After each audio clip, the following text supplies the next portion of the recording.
भगवान की जय जय जय। दोनों हाथ उठा के जयकारा लगाएंगे। बोले चंदा प्रभु भगवान की, बोले चिंतामणि पार्श्वनाथ भगवान की, संत शिरोमणि गुरु आचार्य श्री विद्यासागर जी महाराज की, गुणैतन प्रणेता शंकर समाधान भावना योग प्रवर्तक प्रखर वक्ता बोलिए परम पूज्य मुनि श्री 108 प्रमाण सागर जी महाराज की, बोले परम पूज्य मुनि श्री हरे शंकर जी महाराज की।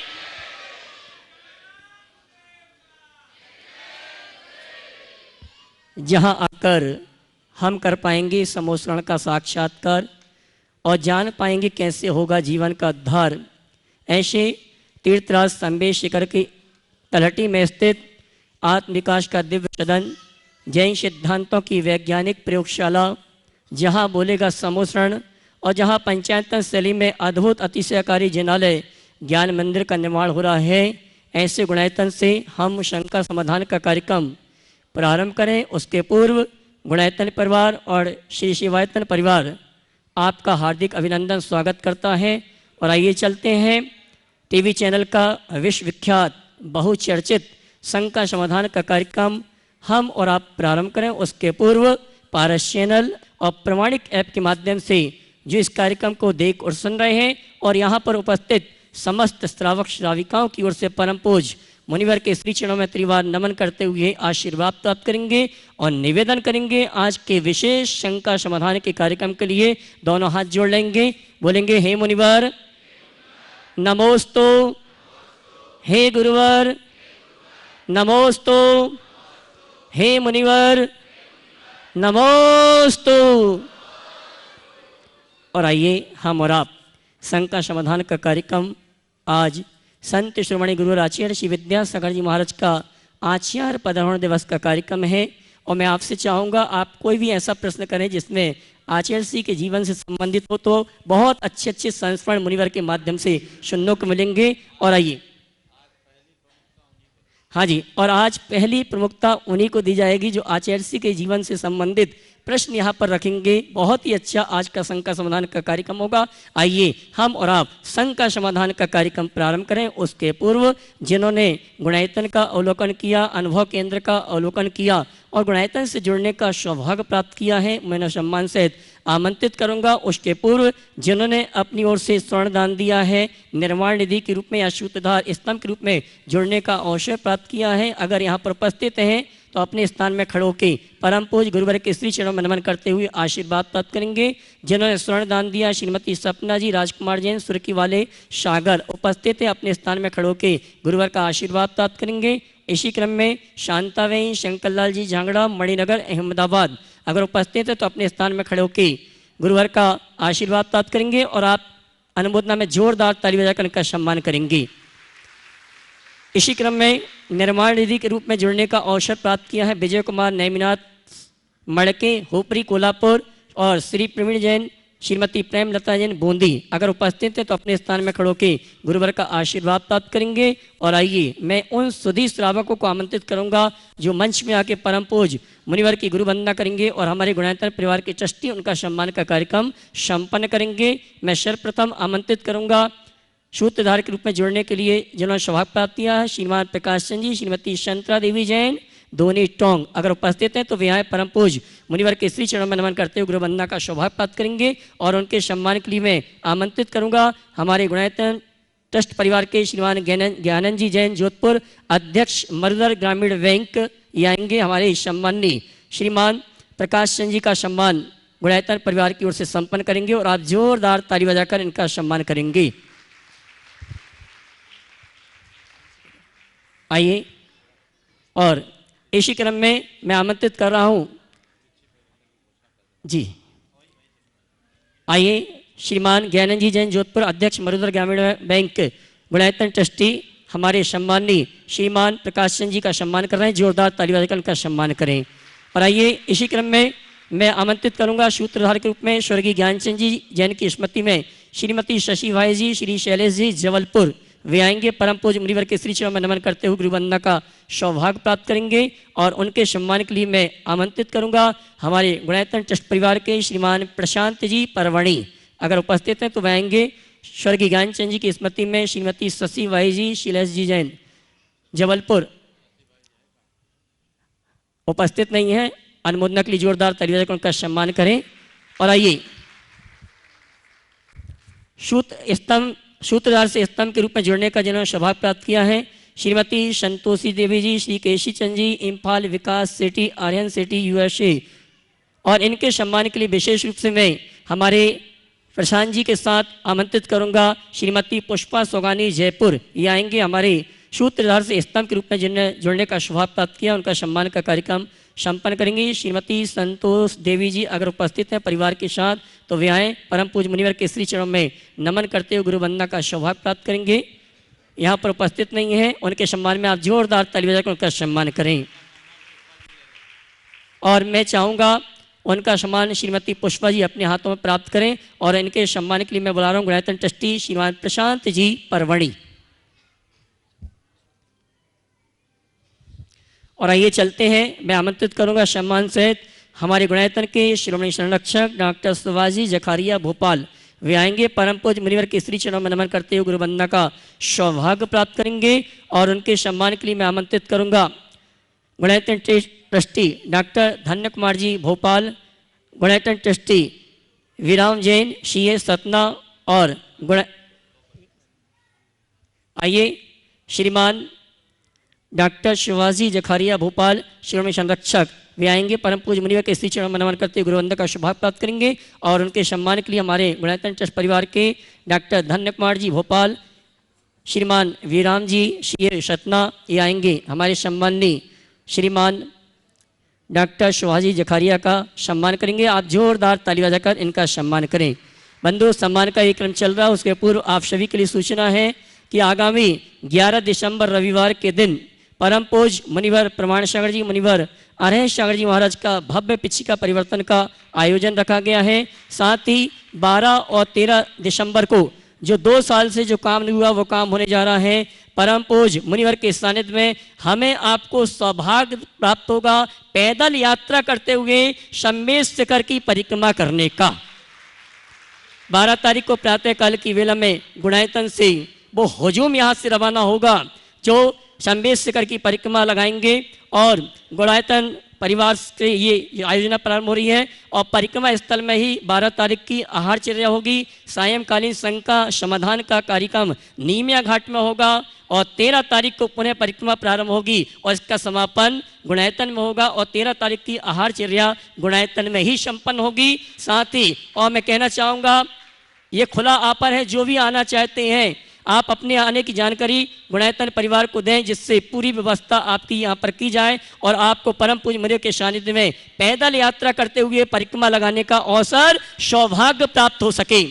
साथ ही 10 तारीख को शनिवार के दिन गुणायतन का राष्ट्रीय अधिवेशन भी रखा गया है। जो इस सूचना को सुन रहे हैं ऐसे गुणायतन के सभी ट्रस्टी, सभी पदाधिकारी और जो गुणायतन से जिस रूप में जुड़े हैं उन सभी के लिए सूचना है, आप इस राष्ट्रीय अधिवेशन में सादर आमंत्रित हैं। आप अपने आने की सूचना गुणायतन परिवार को प्रेषित करें जिससे आपकी संपूर्ण व्यवस्थाओं को व्यवस्थित किया जा सके।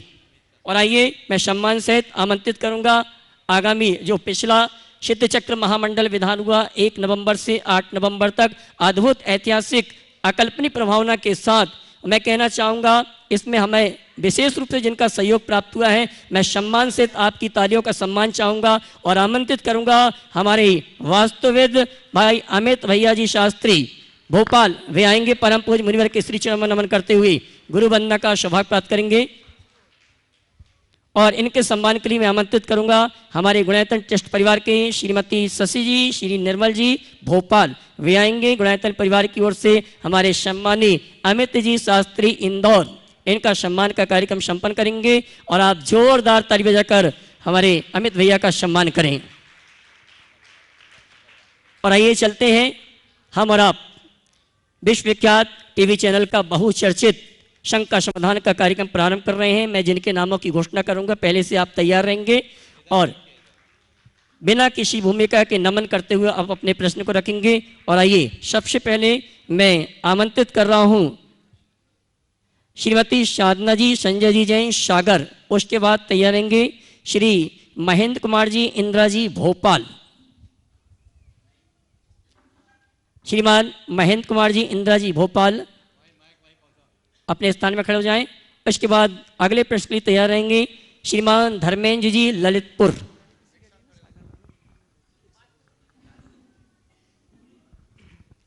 महाराज जी नमोस्तु नमोस्तु। मेरे परिवार का और मेरी जवाहर चौक महिला समाज का नमोस्तु। मेरा प्रश्न ये है महाराज जी कि मेरी बेटी वो आपको देखा करती थी भावना योग, तो आपने जो कमांड दे रखी थी कि जब आपको माँ बनना हो तो आपको ये बोलना चाहिए पहले से, तो उसने 1 महीने पहले 2 महीने पहले जब उसने शुरुआत की कि मुझे माँ बनना है, तो उसने पूरी भावना योग की पूरी जो आपकी कमान है वो देती रही। तो उसको मतलब पूरे 9 महीने कोई भी प्रॉब्लम नहीं हुई, मतलब इतने शांत परिणाम, मतलब जो भी उसको देखता था तो लगता था कि ये पूरे 9 महीने और फिर भी इतना सब काम कर रही, सब कुछ कर रही। और जहाँ उसने हॉस्पिटल में दिखाया था तो वहाँ योगा क्लास चलती थी, तो उन्होंने बोला कि तुम ये योगा करो, तो उसने बोला नहीं मैं अपने गुरुजी का ये वाला योगा करती हूँ। तो फिर उन्होंने बोला कि जो आप करती हो वो हमको लिख के दो, हम अपने इसमें शामिल करेंगे इसको योगा क्लास को।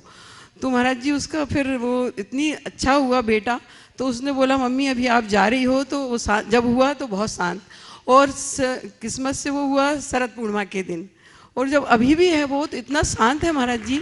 जब हम आपका वो सुनाते हैं उसको दिखाते हैं ना, तो वो बिल्कुल इतने ध्यान से सुनता है और आंखें खोल लेता है, सोता भी होगा ना तो आंखें खोल लेता है। ये आपको विश्वास नहीं होगा, मेरे रोंगटे खड़े हो रहे हैं। जब मैं उसको देखती हूँ ना तो मुझे लगता है कि वो कितना शांत कैसे हो सकता है कोई। और महाराज जी फिर उसको ना अभी जैसे वो बोला उसने कि हमारा जिस दिन है बेटा हुआ 9 उसको अक्टूबर को शरद पूर्णिमा पे, तो उस दिन हमारी तरफ से उसकी गर्दन विधान करवा देना, जिससे वो आगे उसको ये रहेगा कि हाँ हम यहाँ आए तो हमारा गर्दन विधान होता है यहाँ पे। तो गर्दन विधान उसका है। और अब वो उसका प्रश्न ये है कि मैं अब क्या करूं, मैं दूध पिलाती हूँ उसको, कि ऐसा क्या करूं कि वो आपके ही ऐसे कोई मुनियाज के संगों में चले कि जिसको वो आगे ऐसी तरह चलता रहे। और देखिए बहुत अच्छा अनुभव है, और भावना योग का ये परिणाम एक नहीं हजारों में है। कल मेरे पास एक बहन आई थी छतरपुर की, अगर यहाँ उपस्थित है तो खड़े हो जाएंगे। वो यहाँ उपस्थित है क्या? ये ऐसे कई लोगों को जिन्होंने ये भावना योग किया है, गर्भवती महिला वाला, उसमें 2 तरह के परिणाम आए। एक वे जिनको संतान होती नहीं थी उन्हें संतान हुए, जिनका मिसकैरेज होता था वो पूरी तरह से अच्छे हुए। एक का केस तो ऐसा था कि ब्लीडिंग हो गई, ट्विंस पेट में थे, और उसके बाद भी उनकी नॉर्मल डिलीवरी हुई। देखिए निर्मल जी भी अपना उदाहरण बता रहे हैं, अभी आपका भी नंबर आएगा। जी जी। और इतने संस्कार युक्त संतान, जी बहुत अच्छा उसका प्रभाव है। तो मैं आप सबसे कहूँगा ये एक बहुत अच्छा अभिनव प्रयोग है, आप इसका लाभ लें। डॉक्टर जकरिया यहाँ उपस्थित है, भोपाल में बहुत सक्रिय रूप से भावना योग के प्रवर्तन में लगे थे। बीच में लॉकडाउन के कारण कुछ मामला थम गया। अब इसका क्लिनिकल एक्सपीरियंस भी जोड़कर लोगों तक पहुँचाना चाहिए। निश्चित वह भव्य जीव है और उसके भावों का चमत्कार है। आगे भी ऐसी ही भावना का प्रयोग करते रहे। उस बच्चे को 5 मिनट वाला भावना योग नियमित सुनाए, उसका प्रभाव होगा। थोड़े दिन में बच्चा बड़ा होगा, खुद वो अपना करने लगेगा, निश्चित इसका परिणाम आएगा। लोगों को गंभीरता से श्रद्धा सहित ये कार्य करना चाहिए। हम इसके परिणाम को बहुत अच्छे से महसूस करते हैं। प्रायः जो नियमित भावना योग किए हैं 9 मिनट 9 महीना जी, और 3 बार अगर किसी ने किया है, उनकी प्रायः नॉर्मल डिलीवरी हुई है और बेटा हुआ है। जी ये तो है जी। ये अब इसके और एक छानबीन होना चाहिए। मैं तो चाहूँगा इस मंच के माध्यम से जिन लोगों का ये अनुभव है वो अपना अनुभव प्रमाणिक ऐप पे लोड करे, प्रमाणिक वेबसाइट पे डाले, ताकि उन अनुभवों को व्यवस्थित तरीके से प्रकाशित करके इस प्रयोग को जनोपयोगी बनाया जा सके। जी महाराज। ये आप लोगों की जिम्मेदारी है, इसे फैलाएं, इसे केवल जैनों तक सीमित न रखें, इसे जन जन के लिए लाभकारी प्रकट करें। जी महाराज, बहुत जी वो अच्छा नोएडा लाभ में होगा। थी तो उसने बहुत दिया है बहुत उसको। आशीर्वाद। जी एक प्रश्न और अब प्रश्न भी है। एक महाराज, जैसे लोग व्यवहार में देखा जाता है कि आपने बहुत अच्छा मकान बनाया, बहुत अच्छा आप रहते हैं, बहुत स्टेटस है आपका।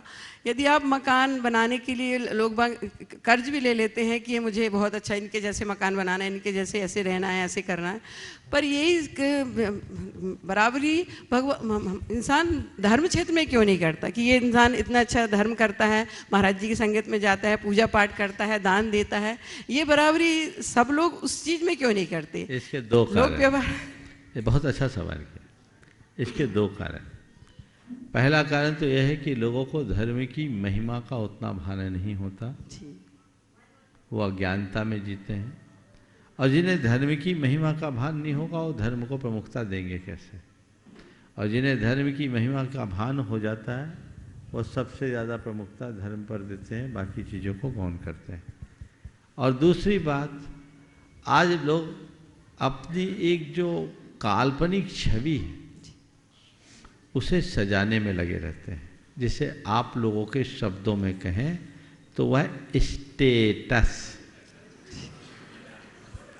वो स्टेटस का जो चक्कर है ना, वो व्यक्ति को ऐसी होड़ और दौड़ में लगाता है, तो जिंदगी भर आदमी दौड़ता रहता है, पहुंचता कहीं नहीं। ठीक है, चलिए अगला प्रश्न है। इससे पहले मैं चाहूँगा निर्मल जी भी अपना कोई अनुभव बता रहे थे, वो अनुभव बता दें, फिर अगला प्रश्न है।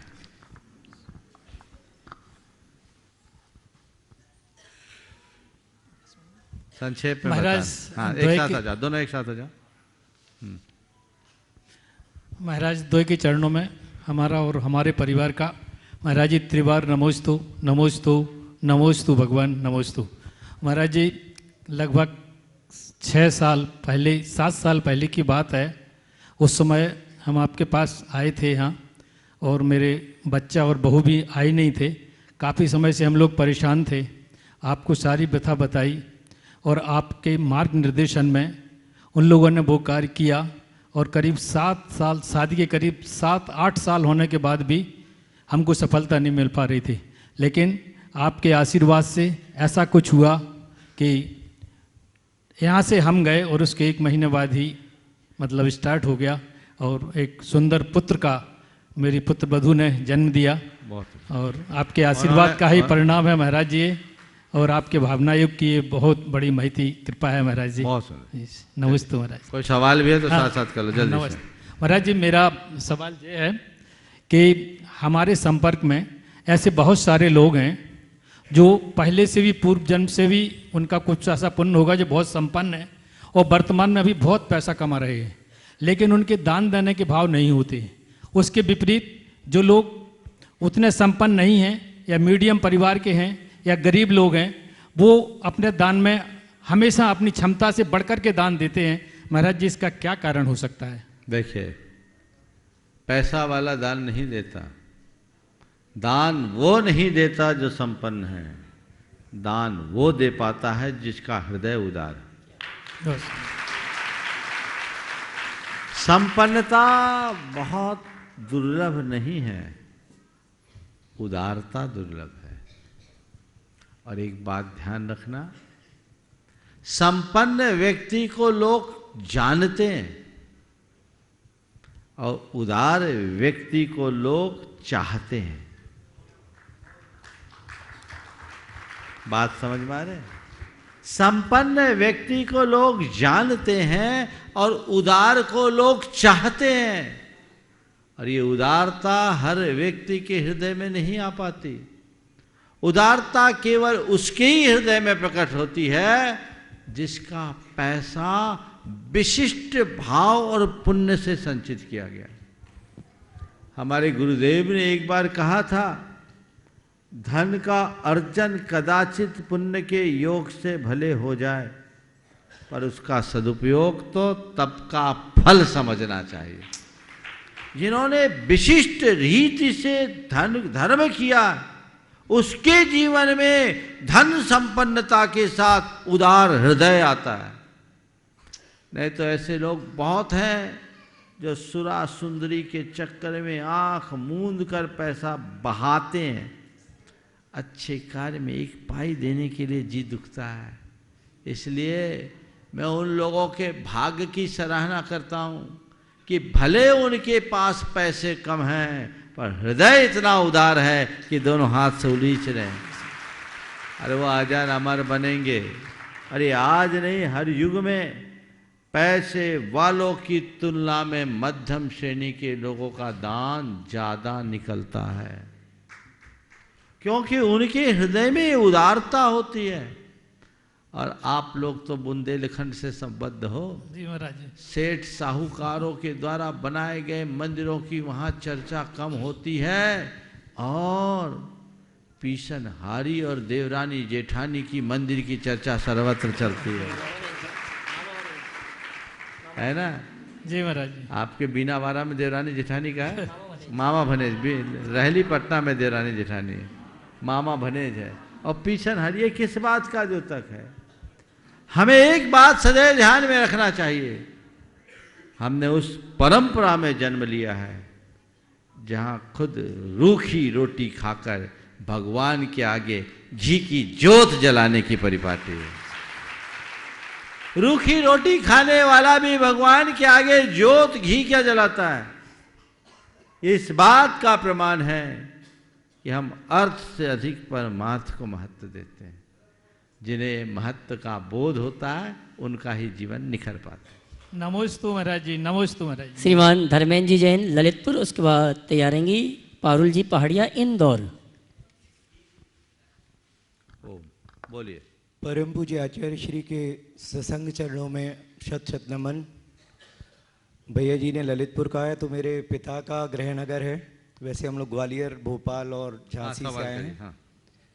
मुनीषी, प्रश्न वैसे कुछ और था, लेकिन आज आपने बताया तो मुझे एक प्रश्न करना था कि हम गृहस्थों के मन में एक बात चलती कि हम लोग कब संयम और ब्रह्मचर्य इत्यादि धारण करेंगे, और भैया जी के मन में चलती होगी कब हम मुनि बनेंगे। तो मैं आज इस प्रसंग पर ये जानना चाहता हूँ कि आचार्य भगवान और आपके मन में अब क्या चलता है कि अब हम क्या बनेंगे। हम अपने मन की बता दें, उनकी तो वो जाने, उनसे पूछना। हमसे पूछो कि आप क्या बनना चाहते हो। मैं तो यही चाहता हूँ कि झंझट कब मिटे, सीधे में सिद्धलोक में कब जाऊँ। मेरी आंखों के सामने मेरा अंतिम लक्ष्य सदैव रहता है। ये तो बीच के पड़ाव है। हम बीच के पड़ाव को महत्व नहीं देना चाहते, अपने जीवन के चरम और परम लक्ष्य को सामने रख करके चलते हैं। समझ गए? चलिए। पारुल जी पहाड़िया इंदौर, उसके बाद तैयारेंगे श्रोमणी संरक्षक डॉक्टर सुभाष जी जखारिया भोपाल।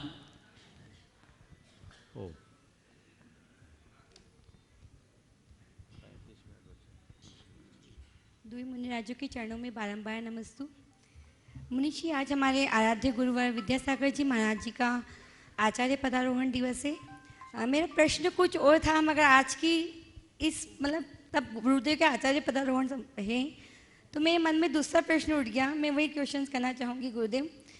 आचार्य श्री का तब इंदौर में भी थोड़े समय पहले चतुर्मास हुआ था, और योग से हमारी कॉलोनी को बहुत बड़ा सौभाग्य मिला था कि वहाँ 13 मंदिरों को एक साथ पंचकल्याणक हुआ था, और उसमें बहुत समय हमें गुरुदेव के पास रहने का मौका मिला। ऐसा क्या सम्मोहन है उस ज्ञान के सागर में, उस विद्या सिंधु में, कि हर प्राणी उसको देखता हो इतना सम्मोहित हो जाता है कि बस एक झलक पाने के लिए अपना सब काम छोड़ के उसके दर्शन को आतुर हो जाता है। ऐसा लगता है कि बस वहीं बैठे, बस गुरुदेव के एक आशीर्वाद के लिए हार्ट उठता है। उसको देखने के लिए हजारों प्राणी 2-2 घंटे तक उनका इंतजार करते रहते हैं। गुरुदेव बहुत अच्छा क्षण लगता है। तुम में कैसा सम्मोहन है, या है कोई जादू टोना जो दरस आपके कर जाता नहीं चाहता कभी बिलख होना है। तो रोज आप बोलते हो। अब मैं आपको बताता हूँ एक प्रसंग। कुंडलपुर का महामहोत्सव सन 2001 में आयोजित था, और उस पूरे महोत्सव की रूपरेखा संयोजना में मेरी भूमिका थी। और मैंने गुरुदेव से एक प्रस्ताव दिया था कि गुरुदेव, भीड़ के कारण आप बड़े बाबा के मंदिर को तो बड़ा बना रहे हो और आप खुद छोटे से कमरे में घुसे रह जाते हो। आपके लिए कुछ व्यवस्था बनाएंगे। तो उन्होंने कहा मेरे लिए कोई मचान बनाओगे क्या? हम बोले मचान नहीं, आपका समोसरण बनेगा, आप मना मत करिएगा। तो उनने सम्मति दे दी। आप सबको ध्यान होगा कुंडलपुर में आचार्य महाराज के बैठने की व्यवस्था खुले में की थी और चारों तरफ कांच लगा दी गई थी और लोग खूब जी भर करके दर्शन किए। 2001 का कार्यक्रम लोगों ने देखा हो, 20 लाख लोग जिस आयोजन में सम्मिलित हुए और लोग दर्शन करते थे। आचार्य महाराज के दिन भर दर्शन होते थे और रात्रि में आचार्य जी जिस कक्ष में थे उस कक्ष से वो स्थान दिखता था। संयोग से खिड़की खुली थी शाम के समय की बात, और मैं देखा करीब 200 लोग उस स्थल की परिक्रमा कर रहे थे और आचार्य महाराज के आसन को प्रणाम कर रहे थे। मैंने आचार्य गुरुदेव से कहा, गुरुदेव एक अद्भुत क्षण है, अद्भुत दृश्य है। क्या है? बोले आपको उठने का बोल नहीं सकता और उठे बिना दिखेगा नहीं। मैंने कहा आपको उठने का बोल नहीं सकता, बोलूं कैसे, तो मर्यादा के विरुद्ध है। तो मैंने चतुराई की, मैंने कहा आपको उठने का बोल नहीं सकता और उठे बिना दिखेगा नहीं। अब उनके मन में कुतूहल जगा, बोले क्या है? उठ के खड़े हो गए। बोले देखिए ये पागलपन है आपके पीछे, लोगों की ये भावना है आप अनुपस्थित हो तो भी आपके आसन की लोग परिक्रमा कर रहे हैं और वंदना कर रहे हैं। आप भगवान की तरह लोगों के लिए हो। आप क्या हो इसका आपको पता नहीं है। देखना है तो ये देखिए, आप नहीं देख पाते, हम लोग देखते। तो ये एक प्रसंग है, निश्चित ये हम सबका महासौभाग्य है कि ऐसे महामुनिराज का सानिध्य हम सबको मिल रहा है।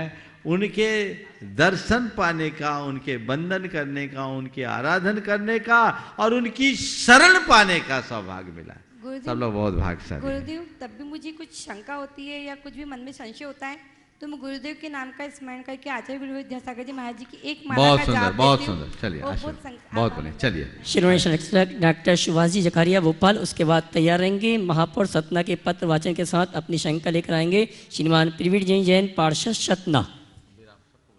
नमोस्तु महाराज जी। भावना योग का जैसा आपने बताया उसके अद्भुत रिजल्ट हैं बहुत सारी बीमारियों में, लेकिन आज की जो समस्या है वो महाराज ये है कि स्ट्रेस बहुत है और स्ट्रेस इंड्यूस्ड बीमारियां बहुत हैं। दुविधा ये है कि जब स्ट्रेस इंड्यूस्ड जो बीमारियां हैं जब वो सेट इन हो जाती हैं, जैसे ब्रेन डैमेज हो जाए, हार्ट डैमेज हो जाए, ब्लड प्रेशर बढ़ जाए, किडनी डैमेज हो जाए या इस टाइप की बहुत सी बीमारी होती हैं, तब लोग आकर के भावना योग करना चाहते हैं। जबकि भावना योग का ब्रेकिंग पॉइंट है कि स्ट्रेस के लेवल पर भावना योग करना चाहिए तो ये बीमारियां होंगी ही नहीं। बहुत सुंदर। अब महाराज जी सबसे बड़ी प्रॉब्लम क्या होती है कि जब ये बीमारियां सेट इन हो जाती हैं तब लोग आके भावना योग करते हैं और चाहते हैं कि अब हम बिल्कुल ठीक हो जाएं। तो जबकि रिवर्शन बहुत पॉसिबल नहीं है। हाँ, ये जरूर है कि वो आगे डैमेज नहीं होंगे, लेकिन ये लोग समझते नहीं है। तो इनको कैसे समझाएं कि बहुत अच्छी बात रखी है डॉक्टर साहब ने। यद्यपि मैं इसे अपने शब्दों में दोहराता हूँ, पर आज आपने क्लिनिकल टर्मिनोलॉजी में जो बात रखी है, निश्चित लोगों को इस पर गंभीरता से विचार करना होगा। पहले तो मैं चाहूँगा एक बार जोरदार करतल ध्वनि से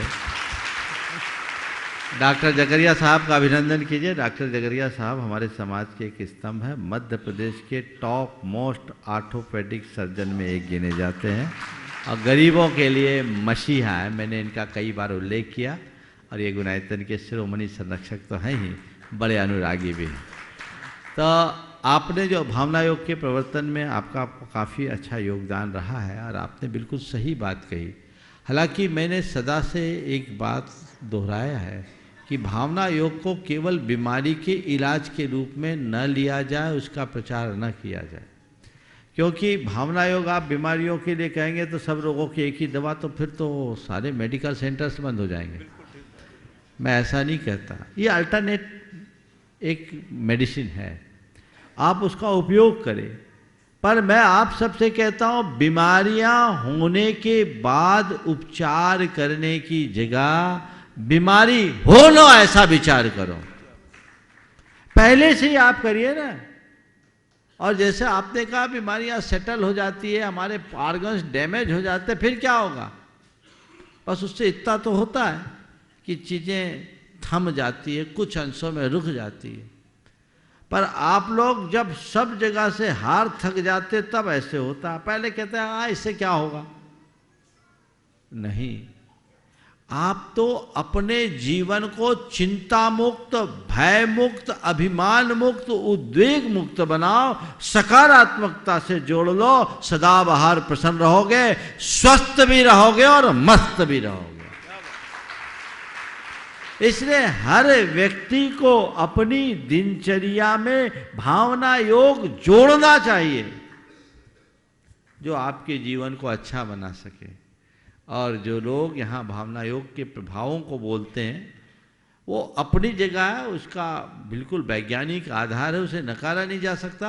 लेकिन मैं पुनः बोलता हूँ, हमें इसे बहुत ज़्यादा प्रचारित करने की आवश्यकता नहीं है। भावना योग मूलतः आपके चेतना को, आपके मन को ठीक करने का प्रयोग है, और नियमित आप करते रहेंगे तो तन तो अपने आप ठीक होगा, बीमारी आए ही नहीं, ऐसा कार्य करना चाहिए। बहुत बहुत आशीर्वाद। श्रीमान प्रवीण जी जैन पार्षद सतना, उसके बाद तैयार रहेंगे गुणायतन ट्रस्टी श्रीमान विराम जी जैन सीए सतना। चारों को एक साथ खड़े कर दो। हाँ ठीक है, बोलो। महाराज जी के चरणों में सतना नगर के समस्त वासियों की तरफ से, जैन समाज सतना की तरफ से और अपने परिवार की तरफ से नमोस्तु नमोस्तु नमोस्तु।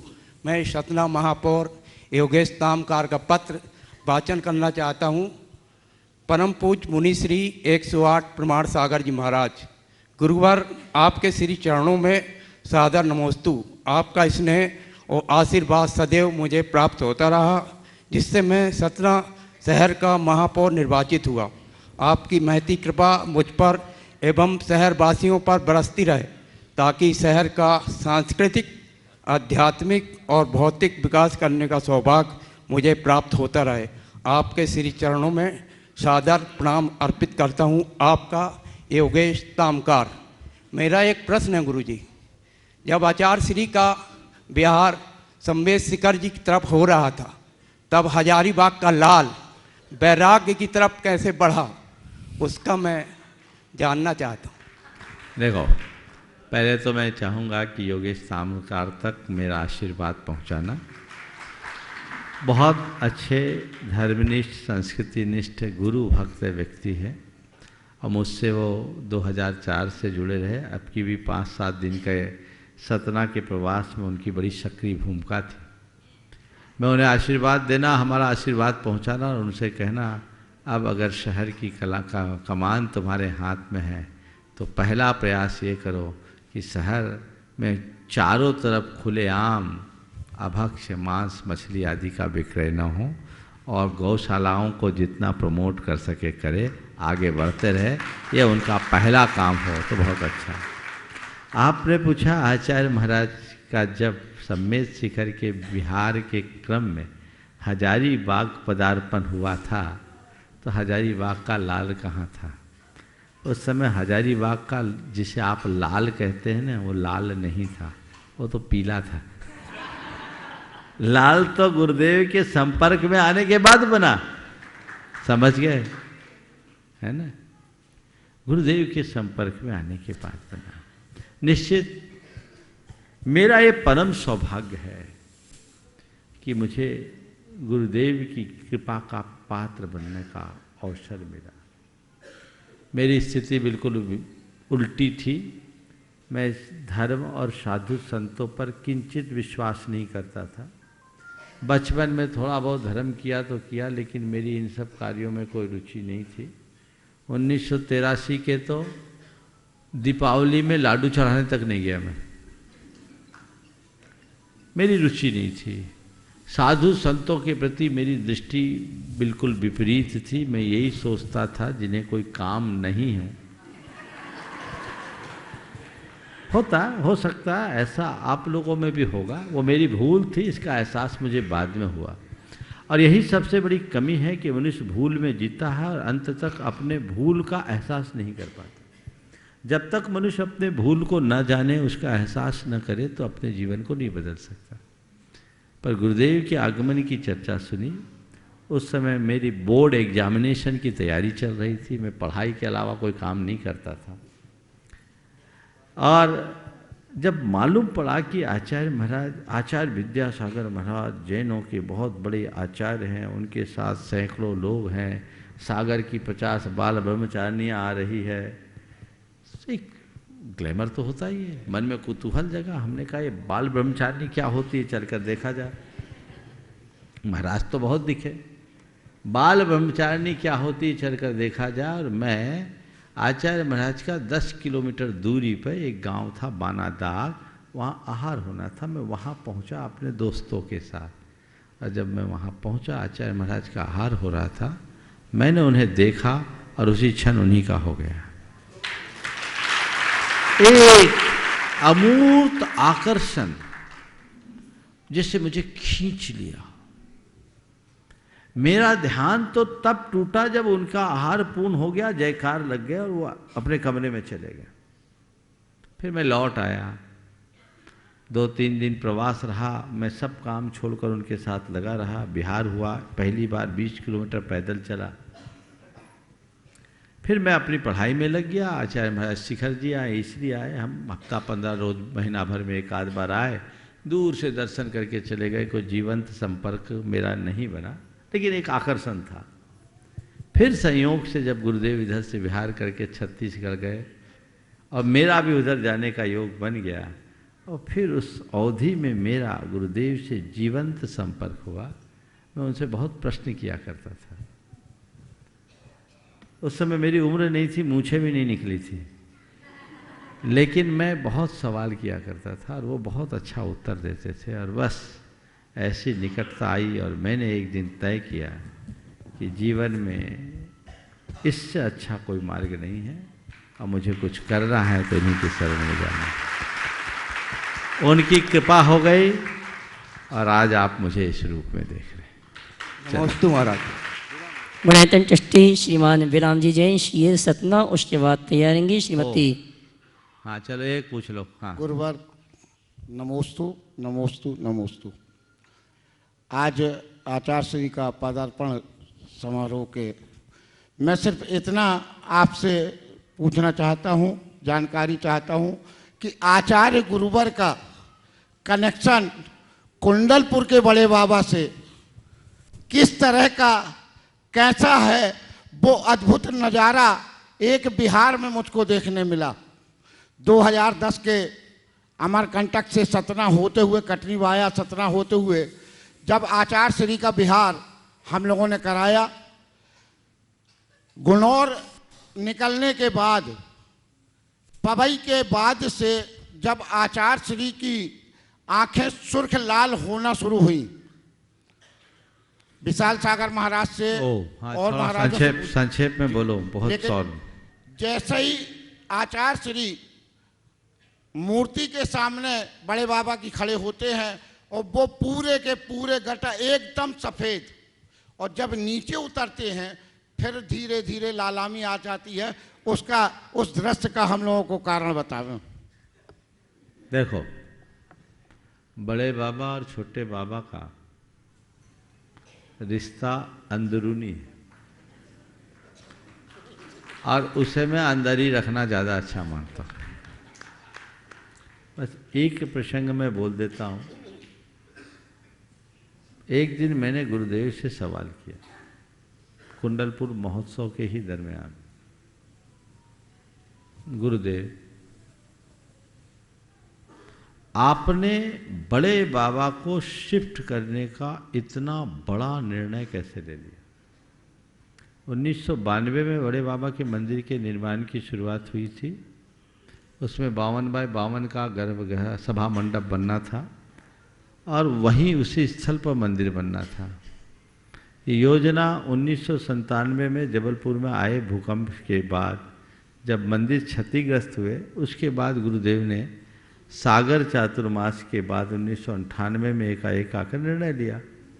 मैंने उसी पृष्ठभूमि में गुरुदेव से पूछा कि आपने इतना बड़ा निर्णय कैसे ले लिया एकदम से, जबकि आपको पता है कि समाज में विप्लव हो सकता है, क्षोभ हो सकता है, एक बहुत बड़ा डिसीजन है इतने पुरातन मंदिर को शिफ्ट कर देना। अचानक आपको क्या हुआ? ले लिया। बोले क्या हुआ? आपको कुछ तो इंट्यूशन हुआ होगा।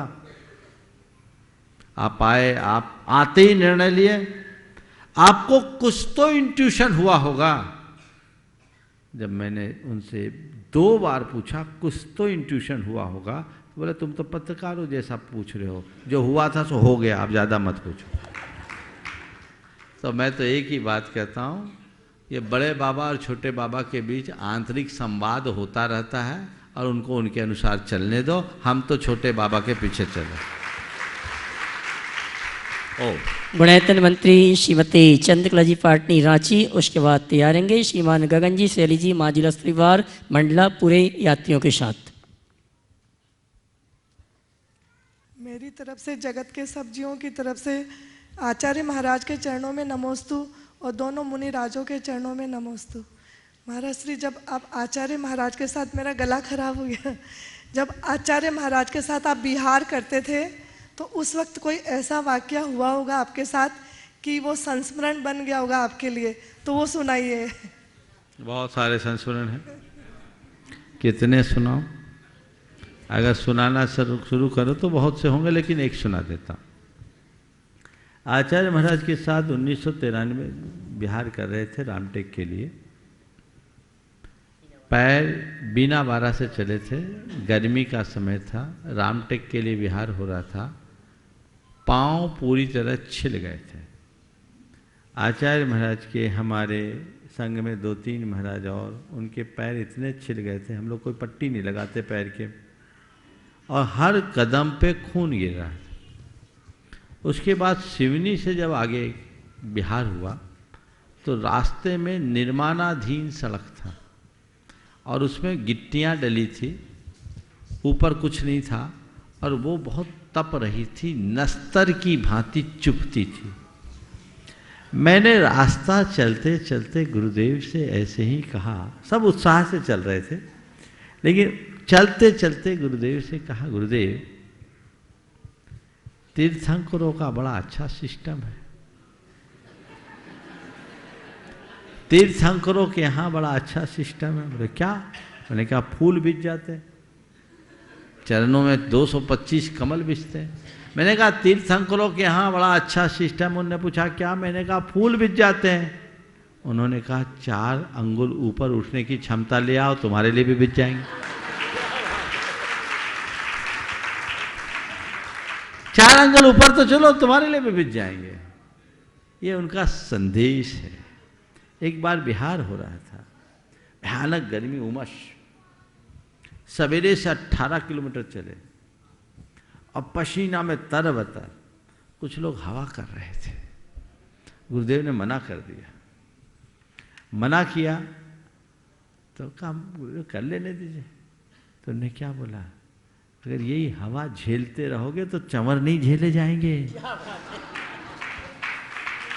मैं चाहता हूं इतना स्वेद आ जाए ताकि निस्वेदत्व को प्राप्त कर सके। यह दृष्टिकोण, निस्वेदत्व तीर्थंकर का गुण होता है। ये एक भेद विज्ञानी महामनीषी के जीवन में ही घटता है। तो उन्होंने कहा इतना स्वेद आ जाए कि निस्वेदत्व को प्राप्त कर सको।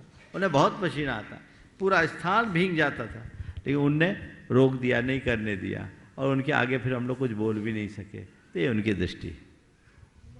श्रीमान गगन जी सैली जी माजिलस परिवार मंडला अपने सभी साथियों के साथ।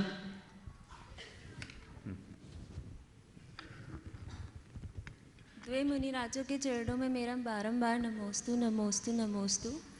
मुनिराज, मुझे ये पता नहीं है कि कहाँ के प्रवचन थे, बट गुरुजी ने एक बार अपने प्रवचनों में बोला था कि मेरा ऐसा पुण्य भी और इतना पुण्य भी क्या काम का कि मैं कई बार शुद्ध आहार भी नहीं ले पाता हूँ। तो महाराज श्री, जो ये वाक्य है, इससे हमको क्या समझना चाहिए कि हमारा मोह गुरु जी के लिए इतना ज़्यादा है कि कई बार हम इतने बह जाते हैं भावुकता में कि, और ये होता था कि हम लोग ने सिर्फ मतलब मैंने नहीं, बट कुछ लोगों ने सिर्फ ऊपर से गीला पानी डाल लिया। ओ देखो, ये गुरुदेव ने कब बोला मुझे नहीं पता, लेकिन एक प्रसंग में सुना था। बहुत पुरानी बात है, जब मैं ब्रह्मचारी था उस समय संघ में 14 साधु थे, 13 ब्रह्मचारी थे, और पूरा संघ एक साथ शौच के लिए जाता था और एक साथ आता था। आचार्य महाराज भी प्रतीक्षा करते थे, उनको तो बहुत अल्प समय लगता, लेकिन सब साधु जब आ जाते, पूरा संघ आ जाता तो लौटते। आचार्य महाराज खड़े थे और उनके पाँव में मुझे इतनी लंबी खरोंच दिखी, ऐसे एकदम नजर पड़ी, गुरुदेव ये क्या है? उन्होंने बोला ये पुण्य का फल है, ये पुण्य का फल है। समझे? तो बात ये हुई कि कहा कि रात में कुछ लोग भैया वृत्ति करने आए और अपनी मुहर लगा के चले गए। नाखून वाला होगा, अंगूठी पहना होगा, रगड़ दिया। तो भैया वृत्ति करने आए और मुहर लगाकर चल गए। फिर उनका एक वाक्य, बहुत बड़ा संदेश वाक्य बन गया कि पुण्य के फल को निराकुलता से भोगना भी एक बड़ा तप है। समझ गए? तो एक रोज वो बहुत थोड़े परेशान से थे भीड़ के कारण। तो हमने कहा गुरुदेव आप परेशान क्यों हो रहे, गलती तो आपकी है। गलती आपकी? बोले मेरी गलती क्या? बोला आपने इतना पुण्य इकट्ठा क्यों कर लिया कि दुनिया पागल हुए जा रही है, अब क्या करना, भुगतना तो पड़ेगा ही। निश्चित हम लोग बोलते हैं पुण्य फला अर्हंता, तो बिल्कुल वो भावी अर्हंत है और ये पुण्य उत्तरोत्तर बढ़ेगा और उनका जीवन संभलेगा। और आइए अगले प्रश्न के लिए ज्ञानंद जी को आमंत्रित करो। उसके पूर्व परम पूज्य मुनिवर से आशीर्वाद चाहूँगा। हमारे प्रमाणिक समूह के सदस्यों की ओर से आपके श्री चरणों में नमन करते हुए एक प्रश्न रखा उनने। 14 नवंबर को बाल दिवस है, उसके उपलक्ष्य में आज के समय में बच्चों के लिए आपका क्या मार्गदर्शन है और आज की भागदौड़ भरी जिंदगी में उनका बचपन हमेशा जिंदा रहे, इसके लिए हमें क्या करना चाहिए? कृपया समाधान दें। देखिए, बाल दिवस के अवसर पर बहुत अच्छा सवाल किया। आज के बच्चों के लिए आपका क्या संदेश और उनका बचपना सुरक्षित रहे, इसके लिए क्या करें? देखिए, मैं सभी बच्चों और उनके अभिभावकों से कुछ बातें कहना चाहूँगा। बाल दिवस को केवल बाल दिवस के रूप में मनाने का कोई मतलब नहीं। बाल दिवस की सार्थकता तब होगी जब हम बाल भाव को सुरक्षित रख पाएंगे। आज बच्चों में बाल भाव का अभाव होता जा रहा है और उसके पीछे कई कारण हैं। अब तो एक संयुक्त परिवार का अभाव, कौटुंबिक जीवन का अभाव, सहजीवन का अभाव होते ही परस्परता, प्रेम, बंधुत्व, आत्मीयता जैसे गुण पलायन करने लगे। दूसरी बात, आज की शिक्षा पद्धति जो अंग्रेजी माध्यम से है, इस तरह की शिक्षा पद्धति है जिसमें लोगों को अच्छे संस्कार नहीं मिल पाते। तीसरी बात, आज का मीडिया जो चीज़ें परोस रहा है वो भी संस्कार उलट रहे हैं। और चौथी बात, आज की टेक्नोलॉजी जो बच्चों को हाईटेक बनाकर पूरी तरह से बौद्धिक बना रही है, उनके भावनात्मक विकास को अवरुद्ध कर रही है। हमें प्रयास ऐसा करना चाहिए कि बच्चों के हृदय में बाल भाव बना रहे। उस बाल भाव को बनाए रखने के लिए बच्चों के प्रति हमें ऐसा वातावरण तैयार करना होगा। अब मैं आपसे कहूँ कि संयुक्त परिवार में जियो तो संभव नहीं है। अब आपकी बदली हुई जीवन शैली के मध्य ही कुछ ऐसा करे कि माँ बाप कुछ समय बच्चों के साथ बच्चा बनकर बिताए, बच्चों के साथ खेले, उन दिनों को याद करे। हमें याद है जब हम लोग छोटे थे तो अपने पिता भी घोड़ा बन जाते थे, उन पर बैठते थे। अब कहाँ ये सब? अब तो आपने मोबाइल पकड़ा के पिंड छुड़ा दिया, क्योंकि अब बच्चे को बिजी करना होगा तब माँ इजी होगी। तो ये सब चीज़ें पकड़ा देती है, बच्चा बिजी, माँ इजी। बाल भाव को सुरक्षित करने का प्रयत्न। दूसरा, टेक्नोलॉजी का इस्तेमाल इस तरीके से हो जिससे बच्चों का भावनात्मक स्वास्थ्य सुधरे, उनके हृदय की संवेदना जागृत हो, उनके हृदय में सांस्कृतिक निष्ठा जागृत हो और पापों से डर उत्पन्न हो। ये वातावरण अभिभावकों को तैयार करना चाहिए, तब बाल भाव सुरक्षित होगा। और बच्चों से मैं कहूँगा, अपने घर के वातावरण को इस तरह अगर माँ बाप बनाते हैं तो उसमें सहयोगी बने और अपने जीवन को एक बड़े लक्ष्य के साथ जोड़कर देखें। छोटे लक्ष्य पर दृष्टि रखने से बड़ी उपलब्धियां हासिल नहीं होती, तो बड़े लक्ष्य लेकर के चलेंगे, जीवन सफलीभूत होगा। सार में मैं इतना ही कहना चाहूँगा। विलायतन ट्रस्टी श्रीमान ज्ञानंद जी जोधपुर, अध्यक्ष मरोधर ग्रामीण बैंक जोधपुर। उसके बाद तैयारेंगे श्रीमान सतीश जी सेठ नागपुर और लक्ष्मी बुआ नागपुर। नमस्ते गुरुदेव। नमस्ते गुरुदेव। गुरुदेव, अभी जो आपने बताया कि कैसे एक निर्णय से आपका जीवन परिवर्तित हुआ, उसी से एक प्रश्न है कि एक निर्णय हालात बदल देता है, लेकिन महाराज जी कभी कभी हालात बदलने से भी निर्णय बदलने पड़ जाते हैं। तो निर्णय लेने से जो हालात बदले उसके लिए तो वो स्वयं करता है, लेकिन हालात की वजह से जब निर्णय बदलने पड़ जाते हैं तो फिर कैसे उसमें सामंजस्य बिठाए, खुद से, परिस्थितियों से, समय से? देखो, निर्णय लेने से हालात बदलते हैं, बिल्कुल यथार्थ है, और हालात बदलने से भी निर्णय बदलना पड़ता है, और हमको दोनों के लिए तैयार रखना चाहिए। जी। हालात का रोना वही रोते हैं जो अपनी मानसिकता को नहीं बदल पाते। हमेशा एक बात ध्यान में रखना चाहिए कि हालात मेरे हाथ में नहीं है, मेरी मानसिकता मेरे हाथ में।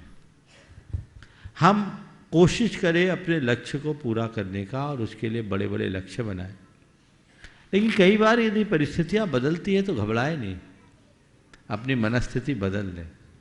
और जो मनुष्य हालातों के अनुरूप निर्णय बदलता है वो कभी भ्रमित नहीं होता। पर हाँ, निर्णय भले बदल जाए, लक्ष्य नहीं बदलना चाहिए। आप मान लीजिए यहां से गाड़ी से जा रहे हैं, एक आपका टारगेट है मुझे शहर जाना है, अब रास्ते में खाई आ गई, रास्ता ब्लॉक है, अब रास्ता ब्लॉक है, भैया आप जाने का निर्णय ही छोड़ दो, ये हालात खराब है। एक निर्णय है, रिवर्ट आ गए। और एक निर्णय कि ठीक है भाई ये रास्ता ब्लॉक है, कोई डायवर्सन तो होगा। बहुत बढ़िया। अभी तक मैं इस रास्ते से चल रहा था, चलो थोड़ा घूम के चलेंगे, लक्ष्य तक तो पहुंचेंगे, डायवर्जन खोजो।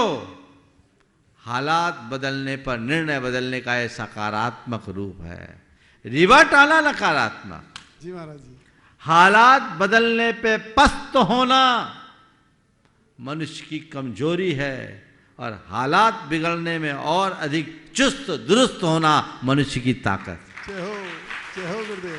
तो कैसे भी हालात बदले, तुम पस्त मत हो, बदले हुए हालातों में और अधिक चुस्त दुरुस्त हो, ताकि अपना भावी समय और अधिक मस्त होकर के बिता सको और जीवन को आगे बढ़ा सको। जय हो गुरुदेव। चोला परिवार से श्रीमान सतीश जी सेठ नागपुर और उसके साथ इस परिवार की बहन और बुआ श्रीमती लक्ष्मी जी नागपुर। सब इकट्ठे हो जाओ, सवाल एक। ओ मेरे बच्चों और मेरे पूरे कोयला परिवार की ओर से त्रिवार नमस्ते। नमस्ते महाराज। महाराज जी, मेरी माँ बहुत सरल स्वभाव और धार्मिक स्वभाव की थी। मेरी माँ बहुत धार्मिक और सरल स्वभाव थी। तो उनकी इच्छा थी कि हम लोग सिद्ध चक्र वेदांत, यानी 8 बहू हैं, मैं और वो 10 लोग मिलके अलग से करें, पर कुछ प्रतिकूलता के कारण उनका एक सपना पूरा नहीं हुआ।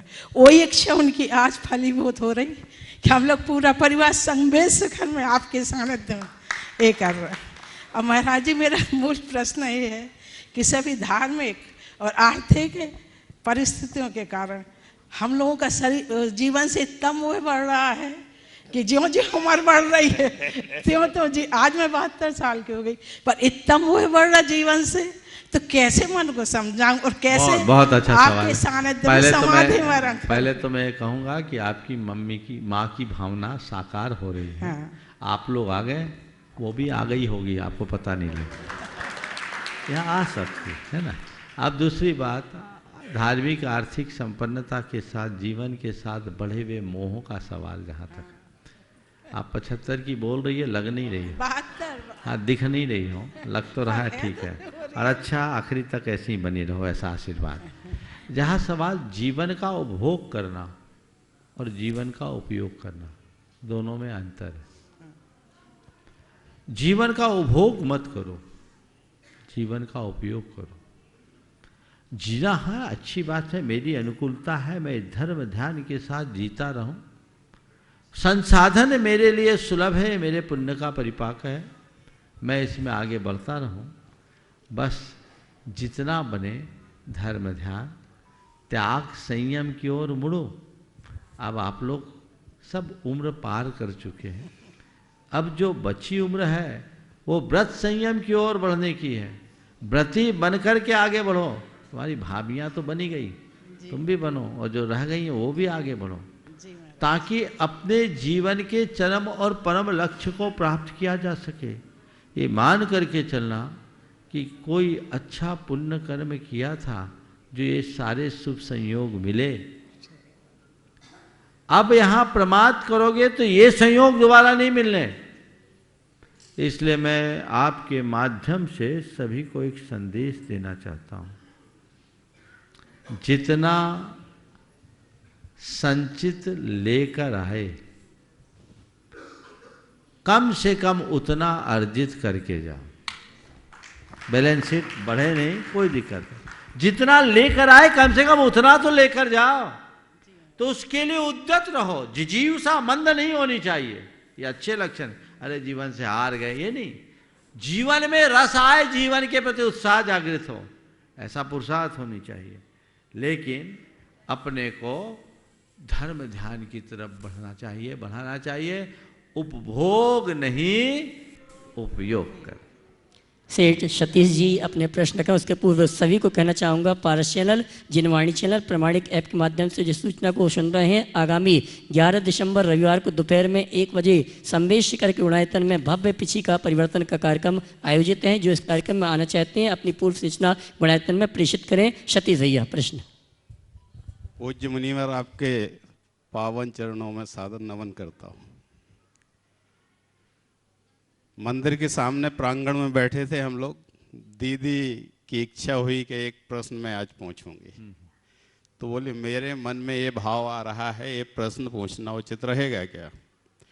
मैंने कहा आप तो प्रश्न पूछ ही लो, महाराज जी की अनुमति से मैं बिना नाम लिखाया घुसपैठ कर लूँगा। बोलो। आज बहुत दिनों बाद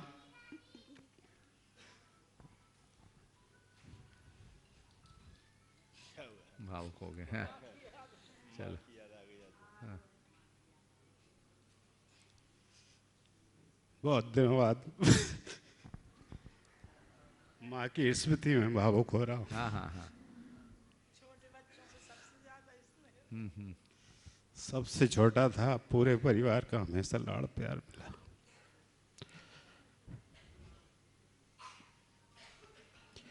'93 में जो हमारे परिवार के द्वारा गजरत संपन्न कराए गए थे, वो निश्चित रूप से उनकी इच्छा की अंतिम परिणति थी।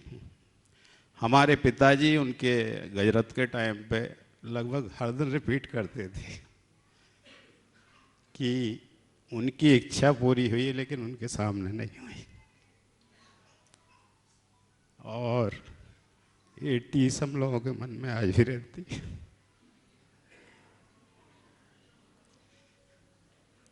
जब प्रश्न करने की बात हुई थी तो मेरे मन में तो एक विनोद के भाव के साथ प्रश्न आया था। मैं बड़े भाई साहब का नाम दूसरे अर्थ में ले रहा हूँ।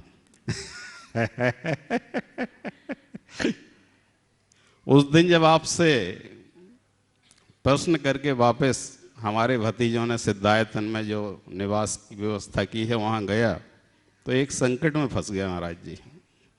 संकट ये था कि पत्नी जी बोली कि आपने अपने पर्स से निकाले गए पैसों की बात तो कर ली, मेरे नोटबंदी के टाइम जो पैसे लिए थे उसकी चर्चा नहीं करी। उन्होंने पता नहीं कितने दिनों बाद, कितने दिनों तक इकट्ठे करके राशि रखी होगी, और मोदी जी के एक निर्णय ने सारी राशि पुनः मेरे को समर्पित करवा दी। उनके मन में हमेशा ये टीस बनी रहती है। वो राशि की घोषणा मोदी जी के डर से करना यहाँ उचित नहीं है।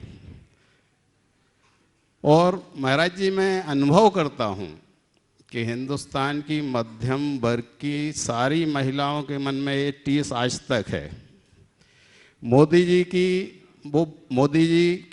उनकी मोदी जी बहुत बड़ी पसंद हैं, लेकिन समस्या ये है कि यदा कदा उनके कोप का मोदी जी पात्र बनते रहते हैं। तो ऐसा कुछ उपाय बताइए कि मोदी जी को अपने कोप भाजन के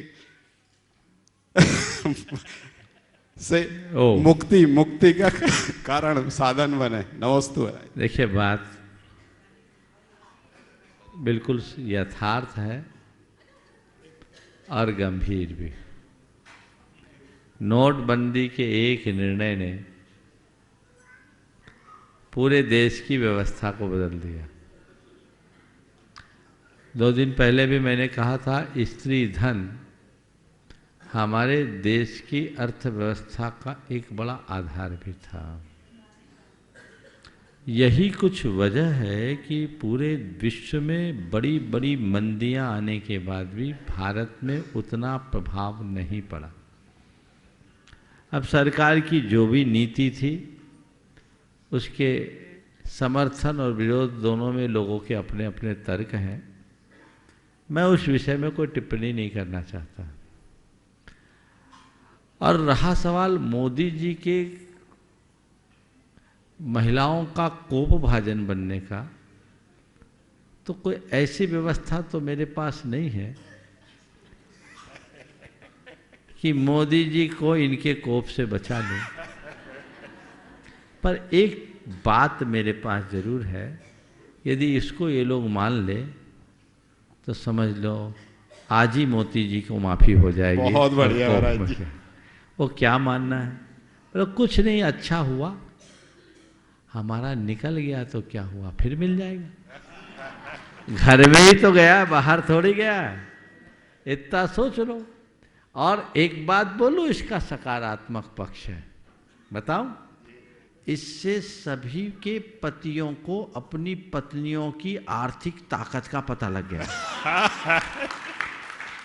उनकी इकोनॉमी कितनी स्ट्रांग है इसका पता लग गया ना, इसलिए घबराना नहीं। अच्छा ही हुआ, जो हुआ सो अच्छा हुआ, इतनी बात मान लो तो रास्ता अपने आप प्रशस्त हो जाएगा। नमस्ते महाराज जी। आज के सत्र को परम पूज्य गुरुदेव के चरणों में नमन अर्पित करते हुए यहीं पर विराम। बोलिए परम पूज्य आचार्य गुरुवर श्री विद्यासागर जी महाराज की